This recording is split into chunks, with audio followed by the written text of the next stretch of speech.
Haya sadari. Sio. Wewe usikiliza mtu kwa kumbukumbu. Unakumbuka hayo pale kumbukumbu. Yeye inakumbuka sana siku ya leo.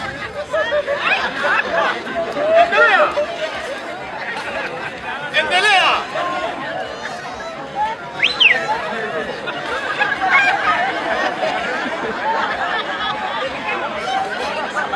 Kwa hiyo inaleta